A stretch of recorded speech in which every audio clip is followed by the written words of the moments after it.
하나님의 말씀은 골로새서 3장 18절로 21절까지 말씀, 신약성경 327페이지에 있습니다. 우리 다 같이 한 목소리로 봉독합니다. 아내들아 남편에게 복종하라. 이는 주 안에서 마땅하니라. 남편들아 아내를 사랑하며 괴롭게 하지 말라.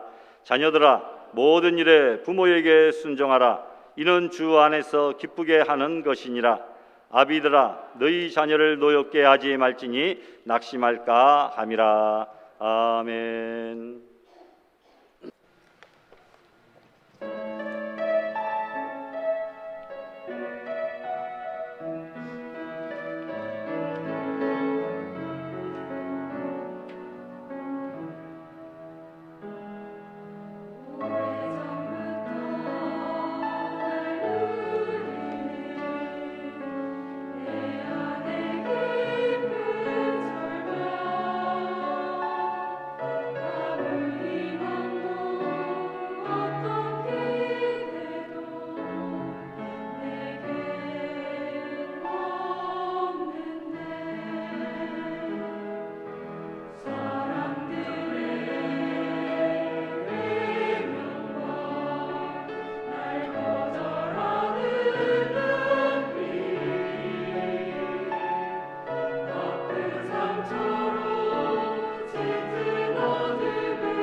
할렐루야, 아멘. 감사합니다. 주의 옷자락이라도 만지면 내 병이 낫겠다고 하는 그 한 여인의 믿음이 절망에서 그를 자유케 하는 놀라운 능력이 되었다. 주님의 옷자락에서 능력과 주님의 사랑을 깨닫게 되었는데, 오늘 우리도 주님의 옷자락 붙잡고 우리의 소원 간구하며 아랠 때에 우리의 모든 문제 해결받고 주의 능력과 사랑을 체험하는 우리 성도들 될 수 있기를 부탁합니다. 몇 년 전에 보건사회연구원에서 자신의 행복을 결정하는 가장 중요한 요인들이 무엇인가 조사했는데, 그 결과 가정생활의 만족도가 행복을 결정하는 요인 1위, 가정생활의 만족, 이것이 나의 행복을 결정하는 요인 1위가 되었다라는 겁니다. 행복 결정하는 요인 10위 안에는 가정생활과 관련된 항목이 5가지나 들어있습니다. 직장 문제는 단 한 가지 항목만이 10위 안에 들어가 있습니다. 그러니까 우리가 살면서 행복을 느끼게 되는 가장 중요한 요인은 바로 무엇입니까? 가정의 행복이다라는 것입니다. 요즘 세대의 결혼에 대한 인식이 사회적 문제가 되고 있습니다. 고통이 따르는 결혼은 더 이상 필수가 아니라 선택이다, 이렇게 받아들여지고 있습니다. 그래서 국가적인 차원에서도 결혼을 장려하기 위하여 출산지원금, 다둥이 가족과 신혼부부 보금자리주택, 전세자금 등 여러 가지 제도의 혜택들을 주고 있습니다. 그래서 결혼은 해도 후회, 안 해도 후회라 이렇게 말하지만 사람들은 일단 그래도 결혼하라 이렇게 충고합니다. 결혼이 주는 이점들이 더 많기 때문입니다. 결혼한 사람이 싱글에 비해서 대체적으로 신체적으로 정신적으로 더 건강하다, 이런 과학적인 연구 결과가 속속 나오고 있습니다. 여러분, 가정은 분명히 하나님께서 우리의 행복을 위해 지정해 주신 놀라운 축복의 조직입니다. 특히 우리 청년들은 성경을 통해 바른 결혼관을 잘 정립해야 하나님이 원하시는 가정을 이루고 행복한 생애를 살게 되리라 믿습니다. 오늘 말씀을 통해 우리 가정에 부족한 것들이 무엇인지 잘 깨닫고 개선하는 큰 은혜의 시간이 될 수 있기를 소망합니다. 우선 부부간에 주어진 교훈을 먼저 생각해 봅니다. 첫 번째, 먼저 아내들에게 명령하십니다. 아내들아, 18절에 보니까 남편에게 복종하라. 이는 주 안에서 어떻다고요? 마땅하다, 마땅한 일이다, 당연한 일이다라는 겁니다. 이 말씀은 수많은 여성들의 공분을 살 만한 위험천만한 하나님의 명령입니다. 교회 아니기에 망정이지 여성 운동가들이 들으면 분노의 피켓을 들어 올릴 것입니다. 그러나 이 말씀은 아내들에게 모욕을 주기 위한 것이 아닙니다. 사실 바울 사도가 이 편지를 로마의 도시 골로새에 보낼 당시는 여자와 아이는 사람 숫자에도 포함되지 않았습니다. 선거권도 물론 없었습니다. 물론 여성들의 인권은 언급할 가치조차도 없다, 이렇게 여겨지던 때였습니다. 여성들이 남성과 동등한 인간 대접을 받은 게, 그리고 투표를 할 수 있는 게 오래된 일이 아니라는 사실을 여러분들이 잘 알고 있을 줄 압니다. 그럼에도 하나님은 왜 여성에게 불리한 이런 원리를 우리 부부관계 속에 심겨 놓았을까요? 사도 바울은 에베소 5장 24절에서 교회가 그리스도에게 하듯 아내들도 범사에 자기 남편에게 복종할지니라 말씀하고 있습니다. 그래서 오늘 아내들에게 남편에게 복종하라 또다시 이르시는 것입니다. 그렇다고 부부관계가 늘 일방적인 복종이 필요하겠습니까? 가정 문제는 서로가 잘 협의하고 좋은 쪽으로 결정하면 되지만 남편의 권위를 인정하라, 이것입니다. 남편의 권위 인정해 주지 않으면 자기의 권위도 역시 인정받지 못합니다. 남편을 하인 취급, 머슴 취급해버리면 자기도 하녀밖에 더 되겠습니까? 남편을 왕 대접하면 자기가 왕비의 자리에 대접을 받게 되는 것은 너무나 당연지사입니다. 여러분, 아담이 먼저 창조되었고 여자의 머리와 가정의 대표로 남자를 하나님께서 세워주신 것이기 때문에 이것이 주 안에서 마땅하다, 이렇게 말씀합니다. 여러분, 하나님이 중심에 계신 가정, 또한 하나님을 경외하는 가정이 복을 받는다는 사실을 우리는 또한 잊어서는 안 됩니다. 하나님이 가정의 주인이 될 때에 참된 평화를 누릴 수 있습니다. 가정의 불안한 다툼은 하나님이 아니라 세상적인 것이 그 가정의 중심에 서게 될 때에 발생합니다. 우리는 재벌 2세들이 같은 형제들이면서도 불구하고 그룹의 승계를 위하여 암암리에 경쟁하며 치열한 방법을 쓰는 저속한 모습들을 우리는 종종 보게 됩니다. 물질과 명예가 그 분쟁과 다툼의 근본 원인이었습니다. 그들이 물질이 없었고 명예가 없었다면 형제간의 사이는 좋았을 것입니다. 물질이 가정의 중심에 서게 될 때에 그 가정은 곧 형제애는 곧 무너집니다. 크고 작은 차이가 있겠지만 남의 이야기가 아니라 우리 모두의 문제 아닙니까? 과연 무엇 때문에 우리들의 가정이 흔들리며 깨어지고 있을까요? 근본적인 원인과 해결 방법은 단 하나입니다. 우리가 하나님을 떠났기 때문입니다. 우리 가정의 중심에 하나님을 모시지 아니하고 세상의 여타, 기타 등등의 다른 것들로 우리 가정의 중심에 모셨기 때문입니다. 여러분, 이제는 우리의 가정이 하나님을 모시고 하나님께로 돌아오면 되는 줄을 믿으시길 바랍니다. 그래서 시편 127편 1절 우리 다 같이 한번 봉독합니다. 여호와께서 집을 세우지 아니하시면 세우는 자의 수고가 헛되고 여호와께서 성을 지키지 아니하시면 파수꾼의 깨어있음이 헛되도다. 아멘. 직장에서건 교회에서건 예수님을 삶의 주인으로 섬기고 믿음을 우리의 삶의 중심에 두어라는 말씀이죠. 우리가 삶에서 하나님을 높이고 예수님을 진정으로 따르려면 어떻게 해야 됩니까? 성경에서 제시하는 우리 인생의 삶의 방식, 인생 매뉴얼대로 살아가면 됩니다. 전자제품 살 때 매뉴얼이 따라 나오는데 그 매뉴얼 읽지 아니하고 자기 스스로 혼자 해버리다가 기계를 망치는 경우들이 있습니다. 하나님께서 우리를 이 땅에 보내셨을 때 인생 매뉴얼을 만들어서 이 성경의 말씀으로 허락하여 주셨는데, 인생 삶의 방식, 인생 매뉴얼, 하나님이 명령하신 대로 살면 된다는 것입니다. 가정에 대해서 우리에게 주신 성경의 교훈이 있습니다. 에베소 5장 33절 너희도 각각 자기 아내 사랑하기를 자신같이 하고 아내도 자기 남편을 존경하라. 성경은 아내 사랑하기를 제 몸같이 하라. 그런데 아내들이 그렇게 남편 사랑을 느끼는 사람이 얼마나 있습니까? 받은 게 없으니까 돌려줄 것이 없죠. 그러니 부부관계가 싸늘한 관계가 되고 맙니다. 가정만큼 상처받기 쉬운 곳이 없는데도 사람들은 너무 편하니까 가족들을 너무 함부로 대하는 것이 가장 큰 문제입니다. 가족도 의외로 더 큰 상처를 주고받기 쉽습니다. 가족이니까, 남편이니까, 아내니까, 자녀니까 괜찮겠지라고 편하게 생각 없이 말했다가 상처가 깊어지고 손쓰기에는 이미 늦어버린 그런 경우들이 너무나 많습니다. 그래서 부부 사이에 대화하지 않고 부모와 자녀 사이에 교제가 단절된 그런 가정들도 왕왕 있는 것을 볼 수 있습니다. 마귀의 세력은 항상 가족을 통해 시험을 합니다. 우리와 가정을 넘어뜨리려 한다는 사실을 우리가 깨달아야 됩니다. 여러분, 가족이, 남편이 평생 왼수가 아니라 가족끼리 한 편이 되어서 믿음으로 진짜 사탄 왼수를 대적하고 우리의 가정을 잘 지켜내야 되는 것입니다. 성경의 원리는 남편은 무조건 아내를 사랑하고 아내는 무조건 남편을 복종하라, 존경하라는 것입니다. 그리고 서로 피차 복종하라, 이렇게 말씀하고 있습니다.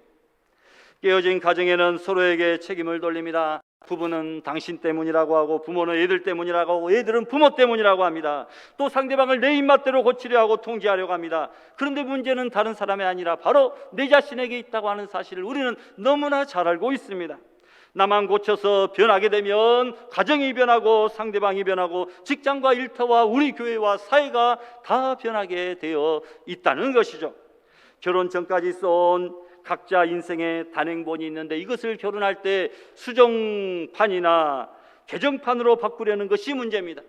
결혼은 수정판이 아니라 두 단행본이 서로 합본이 되는 것, 서로를 인정하고 배려하고 존경하고 피차 복종할 때에 우리의 가정과 부부 생활이 행복하게 되는 줄을 믿습니다. 하나님이 우리 가정을 세우시게 하기 위해서는 우리가 가정에서 죽어야 됩니다. 가정에서 우리가 주인이 되어서 휘두르고 있는 한 하나님이 우리 가정을 세울 수가 없습니다. 아버지도 죽고 어머니도 죽고 자녀들도 죽고 다 죽어야 됩니다. 오직 살아야 될 분은 누구십니까? 하나님만 살아야 가정이 일어난다는 것입니다. 그런데 어떤 가정은 아버지가 대장입니다. 어떤 가정은 어머니가 대장입니다. 어떤 가정은 그 귀한 자녀, 아들, 외동아들이 그 대장입니다. 그래서는 안 된다. 하나님이 우리 가정의 주인이요 대장이 되어야 된다는 것입니다. 한 가정이나 국가는 군대나 경찰이 지켜주는 것이 아니라 하나님이 우리를 지키시고 보호해 주시고 지켜주신다고 하는 사실을 믿으시기를 바랍니다. 두 번째로 아내를 위해서 남편에게도 명령하십니다. 19절에 보니까 남편들에게는 아내를 사랑하며 괴롭게 하지 말라, 이 말씀은 남편에게 무거운 짐을 지우는 것이 아닙니다. 아내들은 남편을 사모하도록 조정되었는데 남편이 거기에 충족되게 사랑을 베풀어 주지 못하니까 아내들이 괴롭다라는 것이죠. 아내들이 여러 가지 이유를 대며 가정을 깨기도 하고 죽지 못해 산다고 하지만 가장 근본적인 이유는 경제 문제, 성격 차이가 아닙니다. 여자가 원하는 만큼 남편이 완전한 사랑을 베풀어 주지 않았기 때문입니다. 아내들이 원하는 사랑은 월급이나 갖다 주고 아이들의 친구가 돼주고 하는 그런 남편이 아닌 것이죠. 에베소에서 바울 사도가 다시 명령합니다. 5장 25절에 남편들 아내 사랑하기를 그리스도께서 교회를 사랑하시고 교회를 위하여 자신을 주신 같이 자신의 목숨을 주신 같이 하라 말씀합니다. 이것이 아내들이 원하는 사랑입니다. 목숨을 건 사랑, 이것을 원하는 것이죠. 남편이 아내에게 목숨을 주면 아내도 군말 없이 남편에게 복종합니다. 아내는 연약한 질그릇이라고 성경은 말합니다. 지금도 다들 잘 알고 계시지만 아내가 마음 다치지 않게 잘 이해해 주시고 몸이 약한 아내들 힘들지 않게 좀 도와주시고 가사 분담이 가정생활의 만족감에 가장 큰 비중을 차지한다, 이런 통계가 있습니다. 하나님은 인정한 남편을 축복해 주지 않으신다는 것이죠. 여러분, 내가 하나님 말씀대로 순종하지 않으면 내게 돌아오는 것이 무엇입니까? 아내가 남편에게 복종하지 않으면 남편은 보란듯이 아내에게 모질게 굴고 들들볶고 괴롭힐 것입니다. 남편이 아내를 무시하고 사랑하지 않으면 복종은커녕 대들고 비웃는 아내의 얼굴을 매일매일 대할 수밖에 없을 것입니다. 남편이 때로는 내 편이 아니라 남의 편같이 느껴질 때도 있지만 그러나 뒤돌아 누운 모습을 보면 측은하기도 하고 밖에서 만난 남편이 왜소하고 초라한 모습과 축 처진 어깨를 보면 속이 상하고 그런 것입니다. 그래서 부부는 세상에서 유일하게 나와 함께 천국의 기업을 나눌 신앙의 동역자다. 이것이 부부입니다. 언젠가 전국적으로 내 탓이요, 내 탓이요라는 그런 운동이 일어난 적이 있습니다. 여러분들도 잘 아시잖아요. 차에다가 스티커도 붙이고 내 탓이요. 그렇게만 말하면 우리 사회는 행복해질 것 아닙니까? 당시의 기억을 떠올리며 내 탓이요 하면 가정이 행복해지지만 띄어쓰기를 잘못해가지고 아내 탓이요 하면 그 가정이 어떻게 되겠느냐라는 것입니다. 똑같은 글자를 한자만 떼어냈을 뿐인데 이토록 뜻이 달라지는 것을 보고 내 스스로 웃음이 나왔습니다. 그래서 더 몇 가지를 찾아보니까 거리의 간판들도 띄어쓰기를 참 잘해야 되겠다, 이런 생각이 들더라고요. 저기 어디 동네에 내동이라고 하는 동네가 있나 봅니다. 내동 생고기 이렇게 띄어쓰기를 해야 되는데 띄어쓰기를 해놓지 않으니까 내 동생 고기 이렇게 이야기가 되더라고요. 여러분, 벗고시원, 고시원 있잖아요. 벗고시원 의미가 좋잖아요. 띄어쓰기를 안 해놓으니까 벗고시원, 벗고시원 이런 의미가 되고 말더라고요. 용인에 육가공 공장이 있습니다. 그런데 용 인육 가공장 이렇게 잘못 읽어버리는 사람들도 있는 것을 보게 됩니다. 안동시 체육회를 안동 시체 육회 이렇게 잘못 띄었으면 되겠습니까? 띄어쓰기 잘해야 됩니다. 여러분, 아내 탓이요 하지 말고 뭐라고 해야 된다고요? 내 탓이요. 내 탓이요. 이렇게 해야 된다라는 겁니다. 성경의 첫사람 아담은 자신의 아내를 만나고 흡족해 하며 내 뼈 중에 뼈, 살 중에 살이라 감격했습니다. 하지만 세월이 흘러 어느새 둘 사이에 불신의 틈이 벌어졌는데 그 틈을 파고들어 뱀이 간사한 말로 하와에게 접근하여 유혹했을 때에 하와는 사탄의 꾀임에 빠져넘어가 죄를 범하고 맙니다. 아담과 하와 사이의 대화가 끊어지고 서로 눈밖에 멀어졌을 때 사탄의 유혹이 시작되었다라는 겁니다. 그래서 아웃 오브 사이트, 아웃 오브 마인드 이런 말이 있잖아요. 시야에서 멀어지면 마음도 멀어진다. 이랬듯이 눈에서 멀어지면 자연히 마음도 멀어졌습니다. 그래서 게다가 하나님이 내가 왜 선악과를 따먹었느냐 아담에게 질책하니까 아담이 내 탓입니다 이렇게 하지 아니하고 뭐라고 했다고요?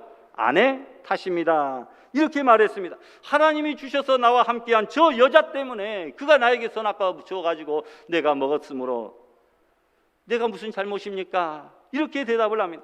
아내 탓으로 돌리며 책임을 전가합니다. 인류 역사의 첫 번째 핑계가 치사하게도 남편이 한 아내 탓이었습니다. 남편들은 조심해야 된다. 아내들 좀 위로가 됩니까? 그 남 탓은 여러분 행복을 불행으로, 평안을 불안으로 몰고 갑니다. 그리고 에덴 동산에서 추방되게 됩니다. 그리고 우리에게 사망이 찾아오게 됩니다. 이 원리는 지금도 똑같이 적용됩니다. 예수님은 화목제물로 이 땅에 오셔서 죄가 없음에도 불구하고 남의 탓, 우리 탓을 하지 아니하고 스스로 십자가를 짊어지시고 우리를 구원해 주시는 구주가 되셨습니다. 그 죽음의 십자가의 길을 묵묵히 걸어가신 예수님, 여러분 자신의 탓으로 돌렸지 우리의 죄 탓으로 주님은 돌리지 않으셨다라는 겁니다. 그런 의미에서 서로를 향한 배려의 마음이 있고 섬김이 있으면 탓이야, 이것이 절로 나오지만, 그러나 아내 탓이다, 남편 탓이다 하면 신라곤의 비극이 시작되고 만다는 거죠. 행복은 멀리 있지 않습니다. 내 곁에 아내, 남편 그리고 자녀들에게 건네는 언어와 인격 속에 행복의 씨앗이 있고 우선 좋은 말이 축복의 씨앗이 될 수 있도록 여러분 더욱더 노력하는 우리 성도들 되시기를 바랍니다. 부부와 자녀 온 가족이 한 마음으로 하나님을 섬기면 복받죠. 신약시대 모범적인 신앙, 행복한 가정을 꾸려간 사람을 예로 들라 하면 바울과 함께 복음을 전한 모범적인 크리스찬 부부 아굴라와 브리스길라, 이 부부를 빼놓을 수가 없습니다.